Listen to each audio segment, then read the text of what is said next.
enak. Kebanyakan mikir, sering gelisah, tanggal sekian jatuh tempo, sudah di SMS, di di BBM kalau dulu ya, di BBM, di telepon, Pak, ini kok belum ada dananya nih, mau kami tarik, itu udah ada perasaan loh, kok ini aneh ya. Artinya memang sekian tahun saya berbisnis, baru sekarang kok merasa ada yang bikin hati nggak tenang.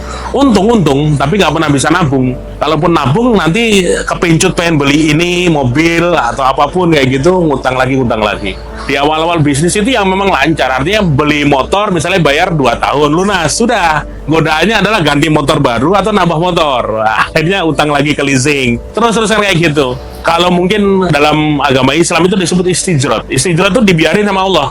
Sampai nanti kepentok, di posisi tinggi dijatuhin. Ketika masih lancar itu orang nggak ngapa-ngapain, seneng aja utang bayar beli ini, mobil, rumah, ruko, apapun itu pokoknya wes lancar, jaya. Satu ketika ada momen yang membuat orang itu akan kepentok, dan itu kisahnya macam-macam, termasuk yang saya alami. Saya ngalaminya, wah ini kalau tanggal-tanggal tertentu nggak punya uang, itu bawanya pusing. Udah, itu mau fokus kerja nggak bakal bisa. Akhirnya mulai berani ngutang, kalau nggak gali lubang tutup lubang, dari bank satu ke bank lain, ke teman personal. Dan itu bahaya.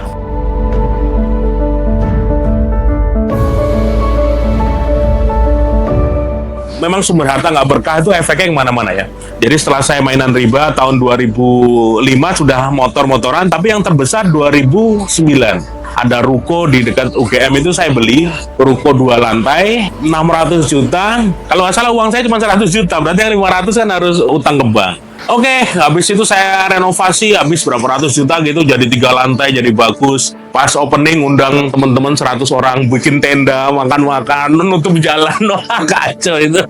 Padahal orang nggak tahu itu orang barang utangan, itu 2010 saya ingat. Artinya ya emang orang seneng kalau difoto, wah ini seolah-olah sukses. Tapi itu adalah model dari gaya masa lalu yang zaman sekarang kalau nginget malu malah. Walaupun mau zaman sekarang flexing itu masih ada. Nah, momen itu yang ketika saya habis itu 2014, saya sambil ngurus bisnis ya, diajak temen untuk ikut seminar Ustadz Samsul Arifin. Itu saya kaget di sebuah hotel. Teman-teman semua yang hadir di sini punya utang ya. Dan tahu nggak apa itu riba? Tahunya kan riba selama ini adalah rentenir. Riba itu yang pinjem ke bank pelecit, bukan bank, bukan leasing, bukan asuransi, itu bukan. Pada saat seperti itu baru saya kaget ketika dikasih tahu tentang ayat dan hadis tentang riba.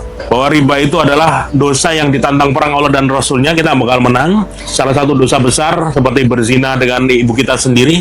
Orang yang hidup dengan cara riba, mengumpulkan harta dengan cara riba, ending akhirnya adalah kemiskinan. Terus kehancuran, diancam dengan kehancuran juga. Fatwa MUI, Majelis Ulama Indonesia tahun nomor 1 tahun 2004 pun menjelaskan praktek riba itu